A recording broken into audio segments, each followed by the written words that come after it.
সত্যি চান টান না করে খেতে বসে গেল। কি বললাম, রবিবার দিন অনেক কাজকর্ম থাকে। ওকে কাপ বার করে দিয়েছি, একটা ছোট কাপ, এই কাপের 1 কাপ তুমি চাল নেবে। তো তিনি বলতেন এই 4 রুটি যাতে কাউকে খেতে না হয়। এবার বলবে যে ব্যাপারটা কি, একদম মিল খায় না। সত্যি কথা বলতো, ওর পাতা ডাল আমি গাঢ় ডাল, ও আলু খেতে পছন্দ করে আমি একদম আলু খেতে পছন্দ করে না। আমি সবকিছু একসাথে মেখে খাই, তুমি সবকিছু একসাথে দেখো পুরো বাচ্চাদের মতো মেখে নিয়েছে। দেখো বন্ধুরা, রান্না বান্না করে আজকে আমি হাঁপিয়ে গেছি। আজকে আমি টিপিক্যাল বাঙালিদের মতো রান্না করছি। হ্যাঁ, অন্য সময় ও আমাকে বলে তুমি রান্না করনি, আজকে তোমাদেরকে দেখাচ্ছি কি রান্না করেছি। আজকে কিন্তু আমাকে কমপ্লেন করতে পারবে না যে আমি রান্না করিনি। প্রথমে তো করেছি ভাত, এই যে ভাত, সব পরপর দেখাচ্ছি। হাঁসের ডিম কষা কষা করে, কষা বলে না এটাকে, ঝোল বলে, মাখা মাখা করে করেছি আলু দিয়ে হাঁসের ডিম, দেখতে পাচ্ছ।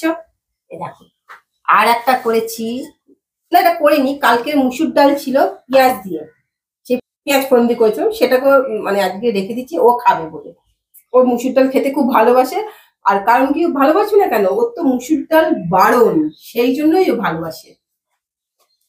আর একটা করেছি, দেখো, নিম বেগুন ভাজা, দেখতে পাচ্ছ। এই জিনিসগুলো যে আমি করেছি আজকে ও খেয়ে খুব যাই হোক। আরে বাপ রে বাপ, এত কিছু রান্না হয়ে গেছে, তুমি স্নান টান হয়নি? এমা তুমি চলে আসছো? হ্যাঁ, তো চান করে আসবে তো? স্নান করবো, কিন্তু তুমি খাবার টাবার আমি বুঝে নেবে, আমি আগে খেয়ে নি, তারপরে কাজ হবে। ই পাগল, তুমি তো স্নান টান কিছুই করোনি, মানে এসব আমি তুমি স্নান করতে করতে অনেক দেরি হয়ে যাবে। রান্না করে আমি, আচ্ছা ঠিক আছে, ভালো করে যাও, খাবারগুলো নিয়ে এসেছি যে এবার আমি স্নানে যাবো। ঠিক আছে, তুমি স্নানে যাও, আমাকে খেতে দিয়ে যাও, আমি খেয়ে দিয়ে তারপরে আমি স্নান করবো। বাবা খেতে বসে গেল, দেখো না চান টান করে খেতে বসে গেল। আমি তোমাদেরকে দেখাচ্ছিলাম যে আমি কি রান্না করেছি। বাইরে থেকে এসছে একটা ছেঁড়া ফাটা গেঞ্জি পরে, ওর বন্ধু এসছে, ও চলে গেছে। হ্যাঁ, তো আমি তো দেখো নিচে আড্ডা মারছিলাম, আজকে রবিবার দিন এমনি দেরি হয়, সবাই আসে টাসে। তো চলো ঠিক আছে, কোনো অসুবিধা নেই, আমায় খেতে তো দিয়ে দাও, আমি খেয়ে নিই, ততক্ষণ তুমি স্নানটা করে দাও। তাহলে ওকে আমি খেতে দিয়ে দিই, তারপরে আমি স্নানে যাবো। আমি তোকে খাবারটা দিয়ে দিচ্ছি। এবারে জল পড়েছে, জলটা ফেলে দিতে তুমি জানলা দিয়ে। সত্যি চান টান না করে খেতে বসে গেল। কি বললাম, রবিবার দিন অনেক কাজকর্ম থাকে, করতে করতে সময় লাগে। ঠিক আছে ঠিক আছে, সব আমাদের একা হাতে করতে হয়, আমাকে আর তোমাকে। এখন তুমি স্নান করবে, আমি খেয়ে নেবো, আমি আবার স্নান করতে যাবো, তুমি পুজো দিয়ে এসে বসে পড়বে খেতে, মিটে গেল ঝামেলা। দেখো অন্যদিন তো ভাত অর্ধেক দিন গলে যায়, আজকে দেখো তো ভাতটা কেমন ঝরা ঝরা হয়েছে। নিম পাতা করেছো? না, নিম পাতা করতে ভুলে গেছি তো। যা, আজকে আনলাম, বললাম যে কি হবে, তাহলে তুমি কি কালকে নিম পাতাটা করে দেবে? সোমবারে হবে কি, আজকে বলতে পারতে, আজকেই করে দিতাম তখন। ইয়ার কি মারছো? পাতাই করতে ভুলে গেছি, তাহলে ও বললো কালকে করে দেবে। এটা কি? দাও দাও, সব থেকে প্রিয় খাবার আমার। আমার একদম ভালো লাগে না এই নিম পাতা। এখানে ভাগ করলাম, ওইখানে দিলাম। জানো, এই যখন এই নিম বেগুন ভাজা করতো, মানে বিয়ের পরে এসে ওকে দেখেছি, আমি তো এগুলো করতে পারতাম না। তখন আমি কি বলতাম জানো, আমি তখন ওকে বলতাম কি বলতো, যে নিম গাছে নিচে তোমাকে দড়ি দিয়ে বেঁধে রেখে চলে আসবো, তুমি যত পারবে সারাদিন নিম পাতা খেয়ে। আমি এই কথাটা ওকে বলতাম। আমার একদম ভালো লাগে না নিম পাতা। এই সময় নিম পাতাটা খাওয়া উচিত। খাও। আগে তো আমাদের এই জানলার সামনেই গাছ ছিল, তাতে গাছ মানে জ্বালা দিয়ে ছিঁড়ে ছিঁড়ে খেতে নিম পাতা। হ্যাঁ, আমার বড় ভাগনা তো তাই করতো, এখানে খাটের মধ্যে দাঁড়িয়ে দাঁড়িয়ে ওখান থেকে গাছ থেকে চিত্ত আর মুখে দিয়ে খেত ছোটবেলাতে, হাত বাড়িয়ে বাড়িয়ে, জানলার মধ্যে ঘিরে থাকতো গাছটা। আমি নিম বেগুনটাকে ঢাকা দিয়ে রেখে দিই, এটা কালকে তোমার একটুখানি হবে। কিন্তু কালকে তুমি কি খাবে? প্রতিদিন নিম বেগুন খেতে নেই কিন্তু। ও আমার কোনো অসুবিধা, আমাকে সবসময় সারাদিনে 50 বার দিলেও নিম পাতা। কি বলবো, তোমার বন্ধুদেরকে তুমি যে আমার নামে বলেছো, তারা বুঝবে যে আমি যেরকম বডি তোমার সঙ্গে, ওই জন্য আমি এত নিম পাতা ভালোবাসি, কারণ আমার মুখের কথা তো তেতো। আমরা শুক্তোই খেতাম না, নিম বেগুন তো দূরের কথা। আমি তো শুক্তো তোমার বাড়িতে এসে খাওয়া দিই। সবাই এরকম নিম পাতা খায় একসঙ্গে নিয়ে মুখের মধ্যে দিয়ে গিলে নেয়, আর আমি দেখো টেস্ট করে করে খাচ্ছি, কথা বলতে বলতে, বসে বসে আড়িয়ে গড়িয়ে। খাও খাও খাও খাও, নিম বেগুন তোমার নিম পাতা বেশি করে খাওয়া দরকার। হ্যাঁ, আবার দেখো না, টেস্ট অল্প অল্প করে নিয়ে নিয়ে মেখে মেখে খাচ্ছি। কেউ খাবে এরকম ভাবে? ভাতটা ঢাকা দিয়ে রাখি। আর একটা তোমাদের কথা বলি, ধরো অনেক সময় আমি তাড়াহুড়ো করে বেরিয়ে গেলাম, যে ওকে যদি বলি না তুমি আজকে নিজের মতো করে পরিমাণ মতো ভাতটা করে নিয়ে খেয়ে নিও, সেটাও বোঝে না। ওকে কাপ বার করে দিয়েছি, একটা ছোট কাপ, এই কাপের 1 কাপ তুমি চাল নেবে। তো অনেক সময় হয় কি কাপে চাল নিতে গেলে আমরা একটুখানি উঁচু করে নিই, মানে কাপটা থেকে একটু এতগুলো উঁচু হয় চাল, অনেক সময় প্লেন প্লেন কাপে চাল নিই। ও ধরো এক এক সময় মানে কাপটা এমন করে নিলে একদম উঁচু করে মানে চালটা, সেদিন ভাতটা ধরো 2-3 মুঠ ভাত বেশি হয়ে যায়। ও নিজের মাপটা বোঝে না, ও বলে যে তুমি কি চাল নিতে বলেছো, আজকে না ভাতটা বেশি হয়েছে, তুমি তো আমাকে 1 কাপই চাল নিতে বলেছো, আজকে ভাতটা বেশি হয়েছে আমি খেতে পারিনি, আমাকে বসে বসে টিপ টিপ করে খেতে হয়েছে। হলো, তবে ওকে বলে দিলাম তুমি প্লেন চালটা নেবে, প্লেন চালটা খেয়েছে। তো আমি অনেক সময় কি করি সেখান থেকে আবার 1 মুঠ তুলে রাখি, আজকে না ভাতটা মনে হচ্ছে কম হয়েছে, আমার না ঠিক পেট ভরেনি। মানে ও পরিমাণটাই বোঝে না যে ওর পেটে কতটুকু লাগবে, মানে আমাকে বলে যে তুমি আমার মতো দিয়ে দাও আমাকে, তুমি বুঝে আমার আগে, আমি যখন দিয়ে দিই ও তখন খেয়ে না, হ্যাঁ ঠিক আছে। আচ্ছা তুমি দিলে আমার পরিমাণটা ঠিক হয়, আচ্ছা আমি যখন একা নিয়ে খাই তখন আমি কেন বুঝতে পারি না, কোনোদিনও কম হয়ে যায় কোনোদিনও বেশি হয়ে যায়, মানে ওকে এটা কোনোদিনও নিই, কোনোদিনও নিয়ে ওরকম ভাবে নিই না, হয় বেশি হয় নয় কম হয়। ওই জন্য আমাকে আগে মা দিত, এখন তুমি দাও, ওই জন্য আমি তোমাকে বলি তুমি দাও। অন্য কেউ দিলেও আমাকে বেশি কম দিয়ে দেয়। আর তুমি একটা জিনিস জানো, আমি কোনোদিনও চেয়ে নিই না।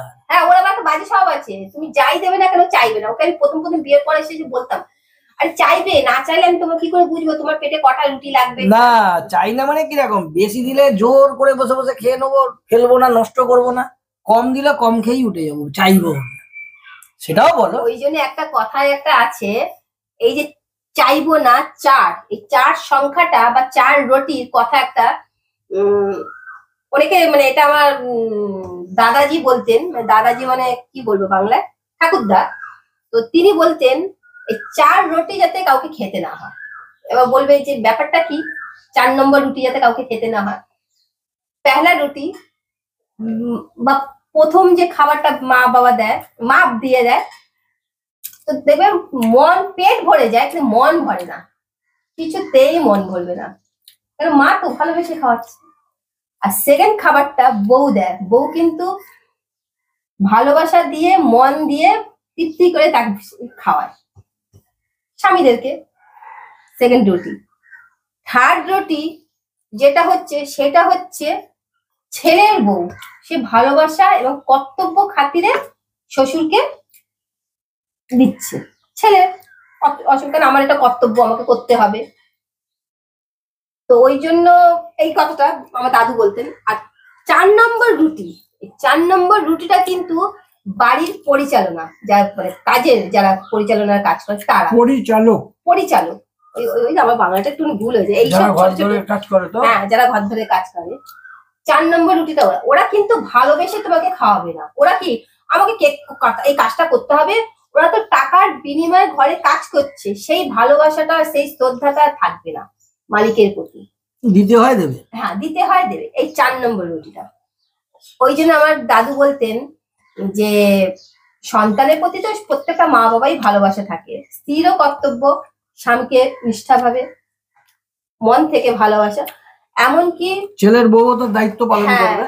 তুমি যে যাকে ছেলের বউ হিসেবে যাকে বাড়িতে নিয়ে আসছো তাকে তুমি এমন ভালোবাসা দাও যে ভালোবাসাতে সে তোমাকে তখন মনে করবে না যে এটা কর্তব্য খাতিরে রুটিটা করে দিচ্ছি শ্বশুরকে বা শাশুড়িকে, বা সে ভালোবাসা দিয়েই করবে। আর 4 নম্বর রুটিটা যাতে কাউকে খেতে না হয়, আমার দাদু বলতেন। আমাকে এবার দাও, আমি আঙুল চেটে চেটে খাচ্ছি। আর তোমাকে নিম পাতা চেটে চেটে খেতে হবে না, আমি আঙুলগুলো চুষছে চুষছি। আজকে তোমার মনের মতো করেছি, কষা করেছি। নিম পাতাটা আমার হেভি হয়েছে মনে হয়। এবার দেখি আর বাকি রান্না কি করেছো। কষা। এই ডালটা দিলে না? ডালটা নিয়ে নাও। তুমি খাবে না? আমি ডাল খাবো না।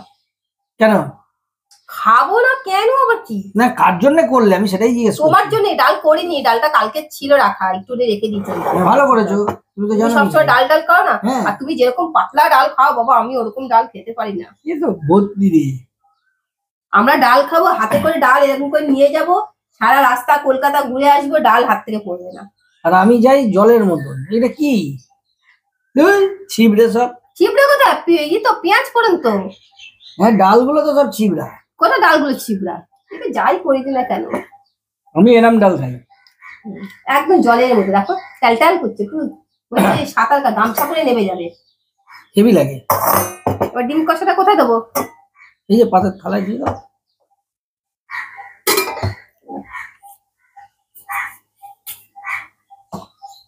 ডাল খাবে আর ঝোলটা দিয়ে এখানে এখানে এখানে এখানে। আর বলবে খালি আলু দাও, আলু আলু। আরে যখন তুমি একটাই তরকারি করবে, এগুলো তো সারাদিন খেতে গেলে একটু আলু লাগে। হ্যাঁ আলু। রুটিটা খাবে কি দিয়ে রাত্রিবেলা? আর আমি ও যেইটা পছন্দ আর করে আমরা আবার কাই বলতে কি একদম গায়ে গায়ে, এটা তো তরকারি বানিয়েছো। আমাদের বাড়িতে মা ডিম করতো যখন একদম পুরো গায়ে গায়ে গায়ে, ওটাকে বলে ডিম কষা, একদম গায়ে লেগে থাকবে। ওর খাবার দাবার সাথে কিন্তু আমার একদম মিল খায় না, সত্যি কথা বলতে। ওর পাতা ডাল, আমি গাঢ় ডাল। ও আলু খেতে পছন্দ করে, আমি একদম আলু খেতে পছন্দ করে না। আমি সবকিছু একসাথে মেখে খাই, তুমি ওরম ভাবে সব কিছু একসাথে দেখো পুরো বাচ্চাদের মতো মেখে নিয়েছে, ডাল সবজি যা আছে সব মেখে নিয়েছে, এবার ও খাবে। এইটা তুমি আমাকে যদি ধরো চিংড়ি মাছ দিতে, চিংড়ি মাছের তরকারি, সেটাও আমি এরকম ডাল দিয়ে মেখে খেতে, হেভি লাগে খেতে। আবার শাক দাও ভাজা, সেটাও আমি ডাল দিয়ে মেখে খাবো, সেটাও ভালো। কিন্তু এই যে ওর সাথে কিন্তু আমার খাবারেতে একদম মিল নেই। মানে ও যদি ডান দিকে যায় আমি বাঁ দিকে, কিন্তু একটা জিনিসের মানে মিল আছে, আমাদের দুজনের মধ্যে না কোনোদিনও ঝগড়া বলো, কোনোদিনও কোনো জিনিস নিয়ে আর্গুমেন্ট কোনোদিনও হয় না।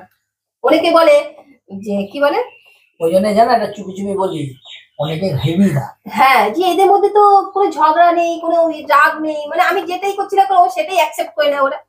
ওই জন্য আমি সবাইকে একটা কথা, ও আমাকেও বিশেষ কিছু বলে না, হ্যাঁ কিছু তো বলেই, একটু মেয়েদের সঙ্গে কথা বললেই তখন খ্যাচ খ্যাচ করে।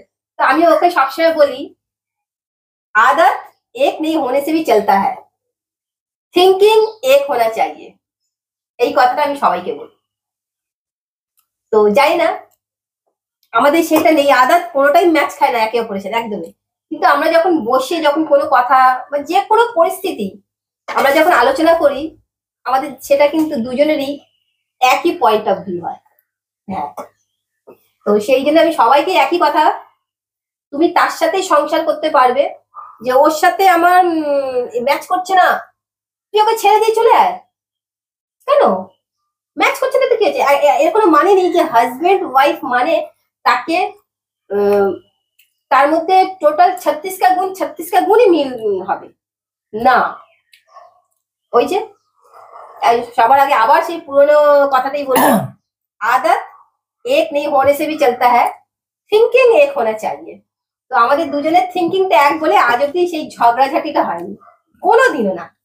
তার মধ্যে একটাই কথা, এই যে ধরো বিয়ের পরেই মেয়েদেরকে তার বাড়ির লোক থেকে একটা তাকে ডিসিশন দিয়ে দেওয়া হয়, এটা করো ওটা করো, বরের সঙ্গে ঘর করতে হবে না, চলে আসো, সব ঠিক আছে। একটা জিনিস বুঝতে হবে, যে বাড়িতে মেয়েটা বড় হচ্ছে তাকে মোটামুটি তারা বহু বছর ধরে, ধরো মিনিমাম 20-22 বছর দেখে তারপরে তো তার একটা চিন্তাধারা হয়েছে আমার মেয়ে এরকম। তো ওই মেয়েটার সঙ্গে ছেলেটাকেও তো মিনিমাম 2-4 বছর ঘর করতে হবে, তবে না বোঝা যাবে যে ছেলেটা মেয়েটা দুজন দুজনকে চিনতে পারলে দেখবে তাহলে কোনো রকম প্রবলেম হয় না। যখন ছেলেটাও বুঝবে মেয়েটাকে, মেয়েটাও বুঝবে ছেলেটার পুরো ব্যাপারটা, তাহলে ক্লিয়ার। কিন্তু দেখা যায় যা ঘটনা ঘটে বিয়ের 1 বছরের মধ্যেই ঘটনা ঘটে যায় সবাই। আর আমার একটা কিন্তু ভালো গুণ আছে, ও আমাকে বলে, সেটা কি গুণ বলো তো? তুমি যেটা বলো, ধরো আমরা দুজনে কোনো কথা বলছি, কোনো ব্যাপার নিয়ে ধরো আলোচনা করছি বা আর্গুমেন্ট করছি, যে কোনো ব্যাপার নিয়ে হয় না, আমরা দুজন বন্ধুর মধ্যে বেশি না, এটা তুই করিস না, এটা কোথাও করতে হবে না, এটা ও তখন না আমি এটা করবো না, মানে এইভাবে ধরো আর্গুমেন্ট।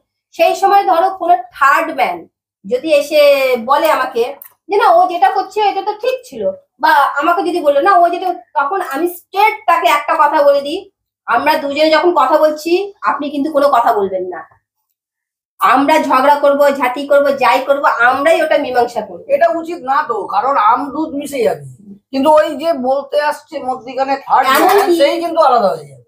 এমনকি আমি আমার বাড়ির যদি বলো ভাই বোন মা বাবা, তাদেরকেও এন্টারটেনমেন্ট করি না সেই সময়, আমাদের দুজনের কথা আমাদের দুজনকে মিটাতে দাও। ওই জন্য আমরা দুজনে আলোচনা করলে বা আমাদের কোনো প্রবলেম হলে আমরা কারোর সঙ্গে ডিসকাশন করি, সেটা আমার বাড়ির লোক হতে পারে, ওর বাড়ির লোক হতে পারে, যা সম্পূর্ণ আমাদের ডিসিশন। আমরা কারোর কোনো কথা শুনতেও চাই না, আমাদের দরকার। হ্যাঁ একই সময় হয় দুজনে ঝগড়া করলাম, ঝগড়া করার পরে আমরা দুজনেই মিটিয়ে নিই, দুজনেই মিটিয়ে নিই। আরে কি হবে, বড় জোর একদিন কথা বলবো না, কিন্তু এক ঘরে থাকতে গেলে কথা বলতেই হবে, ও অটোমেটিক আবার ঠিক হয়ে গেল। আমি কারোর বুদ্ধি নিই না, এই যে আমি গিয়ে বাইরে আলোচনা করব, এই অমুক ও কথা বলছে না বা এ কিছু, তার বাড়ির লোককে বলবো, ও আমার বাড়ির লোককে, এই সবের ব্যাপারে আমরা তাতে কি হবে তো মানে আগুন ধরো আমাদের দুজনের মধ্যে বাইরের লোক সুযোগ পাবে।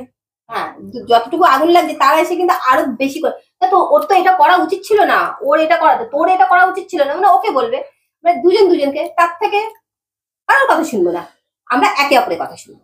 তো আমিও একই কথা বলবো তোমাদেরকেও, যারা নিউলি বিয়ে করছো বা যারা পুরাতন, যারা এখনো অন্যের কথা শুনে নিজের স্বামীকে চারটে কথা বলো, বা স্বামীরা না না, একদম স্বামী স্ত্রী ভাববে না, একদম ভাববে না। বন্ধু আগে করো, আগে সব থেকে ভালো বন্ধু হও দুজন দুজনে, তাহলে দেখবে আর কোনো প্রবলেম হবে না। যদি প্রথম বন্ধু বন্ধু হতে পারো তাহলে দেখবে সারা জীবন ঘর করে যেতে পারো, কোনো প্রবলেম হবে না। তো ওই জন্য অনেক কথা গিয়ে বলে দিলাম। তো আমাকে অনেকে বলে যে তোমার ভিডিওদের মধ্যে না যে কোনো টপিক থাকে না, সবসময় যে টপিক থাকবে না, মাঝে মাঝে টপিক থাকে। এই যে কথাগুলো বললাম, এইগুলো যদি তোমরা মাইন্ডে সেট করে নাও না, তাহলে দেখবে খুব স্মুথলি নিজেদের লাইফ, মানে বলে না গাড়ি মানে লাইন পে পট্টি পে সিধা চলতা है, খুব ভালো, কেউ তোমাদেরকে আলাদা করতে পারবে না। তো ওই জন্য আর কোনো কথা বলবো না, কারণ অনেক বেশি কথা বলে ফেলেছি। ওর খাওয়া দেখতে দেখতে ওর খাওয়াটা হয়ে গেল, এবার আমি সোজা স্নানে চলে যাই, কারণ আমি না এর মতো খেতে পারবো না না স্নান করে। এই আরেকটা কথা, আমার কিন্তু একটা ফেসবুক পেজ আছে, সেই পেজটাকে তোমরা লাইক করে দিও আর ফলো করে দিও। তোমরা কিন্তু আজকাল কিন্তু একটুখানি কিপ্টে হয়ে গেছো, একটু না অনেকটা কিপ্টে হয়ে গেছো। বেশি বেশি করে লাইক করো, কমেন্ট করো আর সাবস্ক্রাইব করো। আর সাবস্ক্রাইব করার পর ওখানে একটা বেল আইটেম আছে, সেটাকে কি অল করে দিও, সেটাকে অল করে দিও। তো আমার ভিডিওগুলো তোমরা দেখতে পাবে, নোটিফিকেশনে চলে যাবে। ঠিক আছে, তাহলে তোমাদের সাথে দেখা হচ্ছে আগামীকাল ঠিক দুপুর 12টার সময়। টাটা।